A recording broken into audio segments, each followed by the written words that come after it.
Assalamualaikum warahmatullahi wabarakatuh. Nama saya Aisyah Amalah Balkis binti Azmi dari kelas PM3. Pada hari ini, saya akan membentangkan tugasan 2 saya iaitu penghasilan produk bagi kod khusus BMMD 3213. Baiklah, bagi menjayakan tugasan 2 ini dengan jayanya, saya juga turut menggunakan aplikasi Sport Virtual dan juga tema saya ialah tematika perpaduan tajuk orang berbudi kita berbahasa. Kemahiran yang saya gunakan ialah kemahiran menulis, tetapi saya juga turut menerapkan kemahiran lain seperti kemahiran bertutur, kemahiran mendengar dan juga kemahiran membaca. Jadi, standard kandungan saya ialah 3.2 di mana menulis perkataan, frasa dan ayat yang bermakna, dan juga standard pembelajaran saya ialah 3.2.1 iaitu membina dan menulis ayat. Baiklah, seterusnya ialah objektif pembelajaran. Apa yang murid akan dapat pada akhir pengajaran dan pembelajaran ini ialah yang pertama, melengkapkan perkataan sekurang-kurangnya 3 ayat yang sesuai berdasarkan situasi gambar dengan ejaan yang betul. Dan juga yang kedua, menghasilkan sekurang-kurangnya 3 ayat mudah berdasarkan gambar dengan struktur ayat yang tepat. Baiklah, pada set induksi ini, saya sebagai guru akan menerangkan tentang tema iaitu tema orang berbudi kita berbahasa. Saya juga akan menyatakan misi utama kita hari ini iaitu standard kandungan dan standard pembelajaran serta objektif pengajaran yang kita akan lakukan pada hari ini. Di stesen pertama iaitu stesen mendengar dan bertutur. Langkah yang pertama iaitu murid perlu menonton satu animasi pendek bertajuk Berbaik dengan Jiran selama 2 minit yang dipaparkan melalui aplikasi YouTube. Murid juga perlu mendengar dengan teliti pengajaran yang terdapat dalam animasi tersebut. Murid bertutur dengan mereka situasi yang berlaku dalam animasi tersebut dan juga murid berkongsi pengalaman membantu orang lain. Baiklah, di sini antara soalan yang boleh diberikan oleh guru kepada murid iaitu apa yang sedang berlaku dalam animasi tersebut dan juga bolehkah murid mengaitkan situasi tersebut dengan pengalaman murid tersendiri. Oleh itu, murid akan memberi pengalaman masing-masing dan juga turut berjaya mengaplikasikan kemahiran mendengar dan juga kemahiran bertutur. Seterusnya kita bergalih kepada stesen kedua iaitu stesen membaca dan juga menulis. Baiklah, langkah yang pertama iaitu murid perlu membuka buku teks pada muka surat 29. Guru juga turut memaparkan slide mengenai cerita bersiri tentang situasi sang kura-kura dan juga sang landak. Murid meneliti gambar dengan melengkapkan tempat kosong dengan perkataan yang sesuai berdasarkan situasi dalam gambar. Murid menulis jawapan dalam aplikasi Padlet dan juga murid membaca bersama-sama cerita bersiri yang telah dilengkapkan sebentar tadi. Maksudnya pada awalnya murid akan menjawab dengan menulis jawapan pada aplikasi Padlet.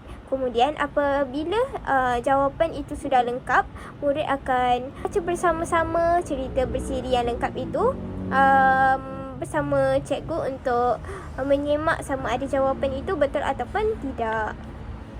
Baiklah, seterusnya kita bergalih kepada stesen 3 di mana stesen 3 ini turut menerapkan elemen mendengar, bertutur dan juga menulis.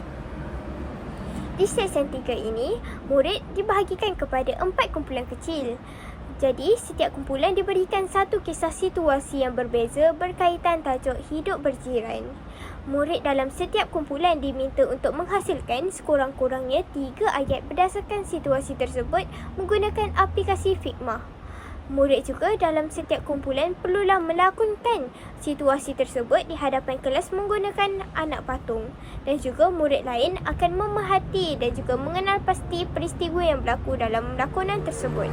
Jadinya menghasilkan sekurang-kurangnya 3 ayat berdasarkan situasi, kita akan mengaplikasikan kemahiran menulis dan juga mari saksikan lakonan bagi setiap kumpulan. Kita akan menerapkan kemahiran mendengar dan juga kemahiran bertutur. Oleh itu, murid akan berjaya untuk mengaplikasikan 3 kemahiran ini iaitu kemahiran mendengar, bertutur dan juga menulis. Seterusnya kita bergalih kepada stesen 4 iaitu kuis permainan. Baiklah, mengikuti kuis permainan ini, murid perlu menjawab kuis yang dipaparkan oleh guru melalui aplikasi Quizizz yang mengandungi hanya 10 soalan sahaja. Murid perlu melengkapkan tempat kosong dengan perkataan yang sesuai berdasarkan situasi yang telah diberikan. Murid perlu meneliti gambar dalam kuis dan juga membina ayat sendiri berdasarkan gambar tersebut. Dan juga, murid juga membincangkan jawapan bersama-sama guru. Berikut merupakan contoh kuis yang telah saya hasilkan menggunakan aplikasi Quizizz. Di sini mempunyai hanya 10 soalan berkaitan dengan perpaduan seperti membina ayat berdasarkan situasi di atas dan juga melengkapkan perkataan yang kosong di dalam satu ayat tersebut. Akhir sekali kita berada di stesen kelima iaitu penutup topik pengajaran, di mana di sini murid akan dipilih secara rawak untuk berkongsi rumusan topik yang dipelajari pada hari ini. Jadi murid tu dipilih secara rawak menggunakan aplikasi Spin the Wheel, di mana murid yang terpilih perlulah berkongsi rumusan tentang apa yang murid dapat pada hari ini. Murid menjawab soalan tentang nilai murni yang diperoleh pada hari ini seperti nilai saling tolong-menolong, membantu, bertimbang rasa dan sebagainya. Murid juga akhir sekali, murid mendengar rumusan pengajaran dengan menerima pujian atas penglibatan aktif murid itu tersendiri. Baiklah, di sini juga turut disediakan buku teks tahun 2 jilid 1 dan juga jilid 2. Seterusnya kita pergi ke stesen nota, di mana di sini saya telah sediakan nota bahasa Melayu untuk tahun 2 yang mengandungi nota-nota yang sesuai dengan dengan murid tahun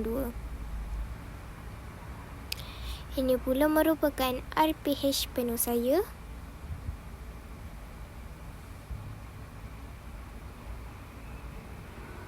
Itu sahaja dari saya. Sekian, terima kasih.